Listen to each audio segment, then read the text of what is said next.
Uh, Hello and welcome all. In this lecture, we are going to discuss how memory management is done in C. We will be discussing that what happens when we declare any variable in C, what happens, okay? So basically, whenever we declare a variable using a basic data type, the C compiler automatically allocates the memory space for the variable in a pool of memory which is called as stack. Okay, so let's draw it that this stack portion of memory is utilized, or here the variables are allocated automatically by the compiler. Okay, this is done automatically by our compiler. Fine. Now, as I have also discussed that in my previous videos, that if we try to define the program memory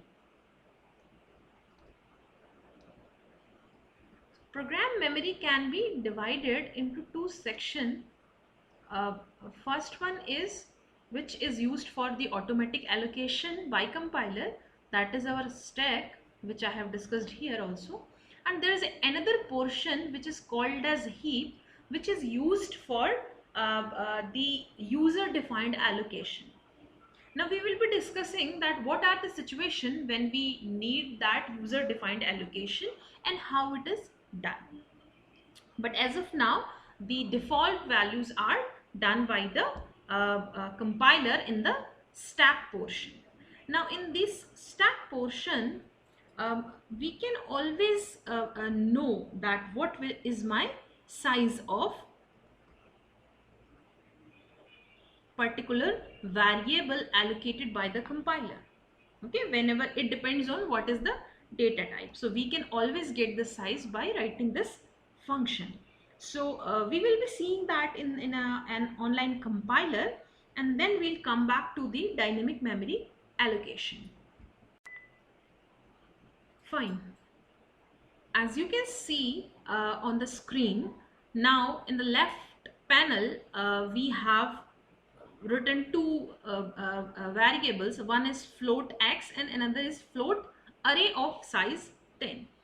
So I have done a simple print statement to know the size of my variable and size of my array. Now you can see on this side that the size of float is 4 byte. Okay, we have printed that with the user function of size of, and the size of array is 40 bytes.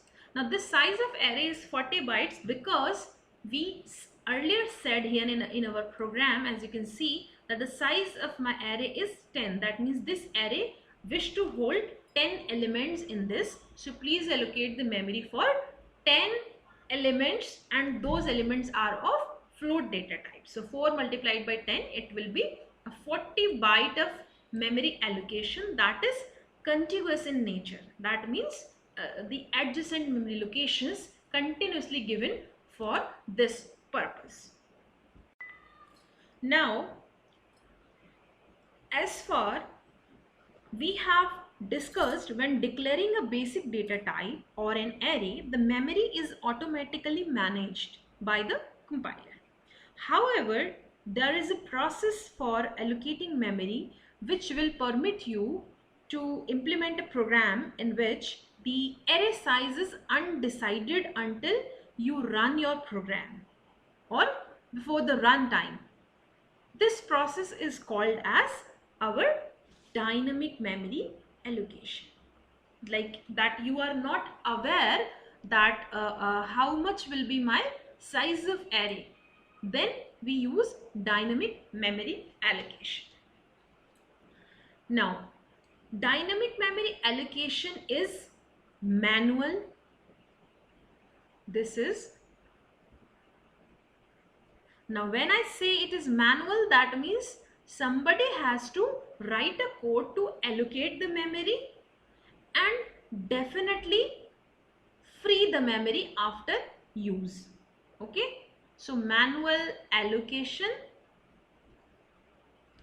as well as manual freeing or deallocation. Fine. So it is needed that in the program you write this thing. Now dynamic memory is managed and served with pointers that point to newly allocated memory space in an area which is called as heap.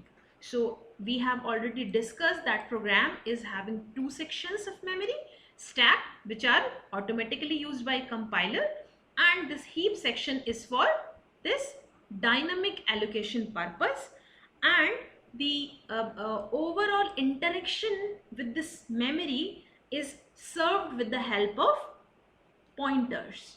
Okay, pointers will be used for allocating and even deallocating and accessing that memory in the section of heap. Okay, so we will be using pointers here, that you remember. Pointers we have already discussed in the previous video, you can see. Now,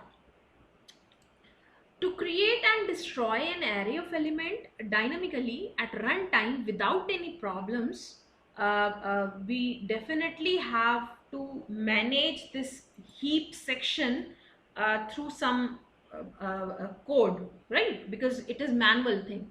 So the standard library written over here, as you can see, this standard library, it gives certain functions which are responsible for dynamic memory and management. Okay, so the purpose is written, there are 4 such functions which are defined. Now out of this 4, these initial 2 functions, malloc and calloc, they are for allocation. Now when I say allocation, that means a fresh allocation of memory spaces. They have a differentiation, that is, in the malloc we will be returned by the requested, when we allocate the requested size of memory, then we will be returned by the pointer to the first byte of the allocated space. Okay, whereas in case of calloc, the space is allocated and it is also initialized with a value which is called as 0. The initialization is done and returns to the pointer of the starting or location of the memory.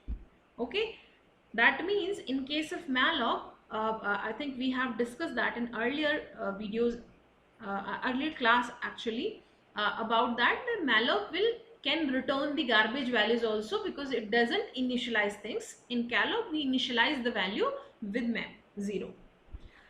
Here comes another function into picture, which is reallocate. Now reallocation function is for it is used to modify the size of previously allocated memory space. By meaning that, when I say previously allocated memory space, it doesn't mean we are talking about the stack location. We are still talking about the heap section of program, but we are talking about the memory space which is being allocated by these allocate and malloc and calloc functions. Now if I want to reuse that space, then reallocation function is used. And definitely, as we have discussed, that allocation is manual and freeing of the memory is also manual. So we have last function which is for deallocation of memory, which is called free. So it frees or empties the previously allocated memory space so that other variables can also utilize. In the next video, we will be discussing one by one all the malloc, calloc and reallocate functions and how to use free to write in to empty or free the previously allocated memory.